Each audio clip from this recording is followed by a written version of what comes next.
નમસ્કાર, હું ડૉક્ટર નૂતન ગોકાણી, આમ આદમી પાર્ટી, સિટી પ્રેસિડેન્ટ પોરબંદર. સ્થાનિક સ્વરાજ્યની ચૂંટણીના ફોર્મ જ્યારથી ભરાણા ત્યારે આમ આદમી પાર્ટીના 39 જેટલા ફોર્મ ના ઉમેદવારો મળેલા હતા પોરબંદર ખાતે મહાનગરપાલિકામાં, જેને અમે એક સ્ટ્રિક્ટલી ફોલોથી લડતા હતા.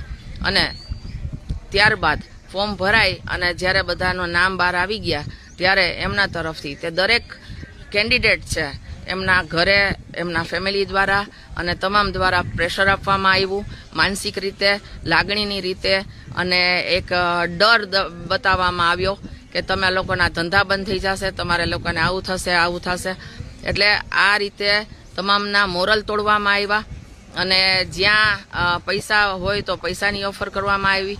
અમે લોકો બહાર નીકળી ગયા ડરના માર્યા કે ભાઈ ગામમાં રહેશું તો બધા લોકો હેરાન થશે, માનસિક રીતે જેમના ફેમિલી છે એમને ટોર્ચર થાય છે, તો એ વસ્તુ ખૂબ ખરાબ છે. એટલે અમે બહાર નીકળ્યા. આજે સવારે અમારા એક વોર્ડ નંબર 3ના ઉમેદવાર અરભમ કારાવદરાને પણ સવારના પોલીસ પકડી ગઈ છે, જ્યારે એને 2 વર્ષ પહેલાનો ગુનો, ખોટી રીતનો ગુનો કાઢ્યો છે, જેમાં એ ભાઈની સાઇન નથી. અત્યારે એમના ધર્મપત્ની દોડાદોડ છે.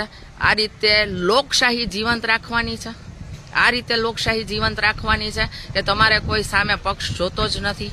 અને એટલી બધી ડીલ અટાણે મને પણ આવે છે ફોર્મ ખેંચવા માટે, જે મારા માટે ખૂબ દુઃખદાયક છે, કારણ કે અમે એક પાર્ટીને સાથે રહી અને આ વસ્તુ કરી રહ્યા છીએ. તો આ અમારા માટે ખૂબ દુઃખદાયક છે. સત્તા પક્ષે આવું ના કરવું જોઈએ અને લોકશાહીમાં લોકોની સમસ્યાઓને સાંભળવી જોઈએ.